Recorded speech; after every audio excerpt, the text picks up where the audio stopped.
मी सोलापूर जिल्हा व शहरामधला प्रथम आमरण उपोषणकर्ता म्हणून बीड जिल्ह्यातील मसाजो गावचे सरपंच संतोष भैया देशमुख यांच्या कुटुंबियांना लवकरात लवकर न्याय मिळावा. 9 डिसेंबरला हत्या झालेली आहे. आज तागात 4 महिने झालं त्यांच्या कुटुंबियांना कसलाच न्याय नाही आहे. त्या कुटुंबियाची अवस्था काय झालेली आहे ते मी स्वतः तिथं जाऊन बघून आलेलो आहे. त्याच्यामुळं आता मी कलेक्टरला निवेदन दिलं आहे की धनंजय मुंडे यांना सहआरोपी करावे. बीड जिल्ह्याचे जिल्हा चिकित्सक प्रशांत थोरात यांनी संतोष भैया देशमुख यांचे खरे रिपोर्ट पोस्टमॉर्टमचे रिपोर्ट दिले म्हणून त्यांचं निलंबन केलेलं आहे.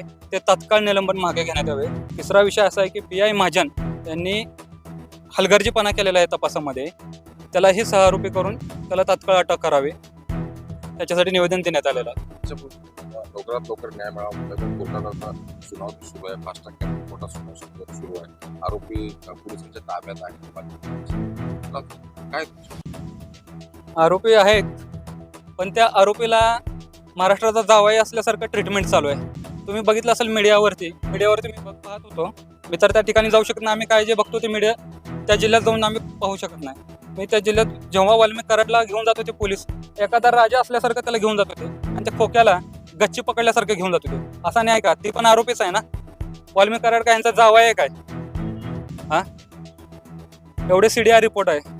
CDR रिपोर्ट अजून त्यांनी संतोष भैयाचे भाऊ धनंजय देशमुख त्यांची नम्रता बघा. त्यांनी कधीही आजपर्यंत जेव्हापासून त्यांची हत्या झाली आहे तेव्हापासून असं तोंड वर करून कधी त्यांनी बाईट दिली नाही मीडियाला. त्या भावाकडे आम्हाला विचारते की तो भाऊ सरकारकडे मागणी करतो CDR रिपोर्ट द्या.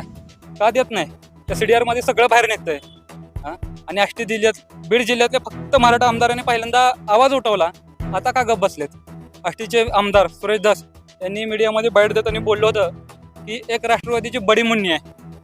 त्या मुन्नीने मीडियासमोर त्या मुन्नीची सुन्नी करतो. माझं सुरेश दासांना आव्हान आहे की सुरेश दास ती बडी मुन्नी कोण आहे तुम्ही मीडियाला जाहीर करावं. सुरेश दासांनी फक्त बोललंय. मग मी सुरेश दासांना आव्हान करतो सोलापूर जिल्ह्याचा प्रथम मराठा आमरण उपोषण करता की ते राष्ट्रवादीची बडी मुन्नी कोण आहे त्यांचं नाव डिक्लेअर करावं. महाराष्ट्रातली जनता त्यांची वाट बघत आहे की ती राष्ट्रवादीची बडी मुन्नी कोण आहे. त्यांनी म्हटलेत की त्या मुन्नीची सुन्नी करतो म्हणून. आणि आमच्या मराठा समाजाने त्यांना भरपूर उचलून धरलं होतं आणि एका चुकीमुळे त्यांना खाली नेऊन आपटलेलं आहे मराठा समाजाने. आणि गृहमंत्री परवा देवेंद्र फडणवीस आपले बीड जिल्ह्यात गेले होते, दौऱ्यावर होते. ते कुठल्या तर सप्ताहाला गेलते. तिथं त्यांची एक बाईट दिली त्यांनी की बीड जिल्ह्यातली मीडिया फक्त एकच बातमी लावून धरते संतोष देशमुखचे. मग मला जे खरं आहे ते तुम्ही दाखवता ना. काल लावणी खाणीचा कार्यक्रम दाखवायचा मीडियाने. त्यांना कळत नाही बोलताना. संतोष देशमुख हा सुद्धा भाजपचाच बूथ प्रमुख होता. प्रदेशाध्यक्ष बावनकुळे गेले का भेटायला? तिथलं भाजपचं कोण गेलं का भेटायला? कोणीच गेलेलं नाही.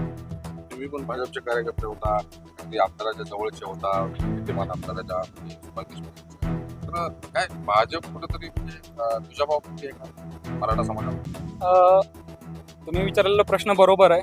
मी पण आमदार सुभाष बापू देशमुख यांचा कट्टर कार्यकर्ता होतो आणि सगळ्यांना माहिती आहे मी त्यांच्यासाठी काम करत होतो. पण जेव्हापासून मला माझा पहिल्यांदा समाज महत्त्वाचा आहे. मला कोणता पक्ष वगैरे महत्त्वाचा नाही आहे आणि कोणता नेता आम्हाला आरक्षण देणार नाही. जेव्हा माझी इथं तब्येत खालावली तेव्हा सुद्धा मला इकडचं कोणीही भेटायला आलेलं नव्हतं भाजपचा. का मी त्यांचा कार्यकर्ता होतो ना. बरं ठीक आहे, तुम्ही येऊ शकत नव्हता कारण तुम्ही फोनवर नंतर विचारपूस केल्यास पाहिजे होती ना माझी. मी समजू शकतो ते येऊ शकत नव्हते. आता भाजपवर विश्वास राहील. भाजपवर विश्वास आता आमचा कुठल्या सरकारवर कुठल्याच नेत्यावर विश्वास राहिलेला नाही. फक्त आमचा एकच नेता आहे संघर्ष योद्धा जरांगे पाटील. मराठा आरक्षण मरगळ नाही. आता उद्याच्या 30 तारखेला मोठा अणुबॉम्ब फुटल्यासारखं बॉम्बस्फोट जरा आमचं मराठा नेता संघर्ष योद्धा मनोज जरांगे पाटील करणार आहेत. आणि 6 कोटीचं प्रामाणिक नेतृत्व आमचं जरांगे पाटील. आणि आमचा कुठल्या मराठा आमदार खासदारावरती विश्वास राहिलेला नाही. ह्यांची राजकीय पोळी भाजून घ्यायची समाजाच्या नावावर.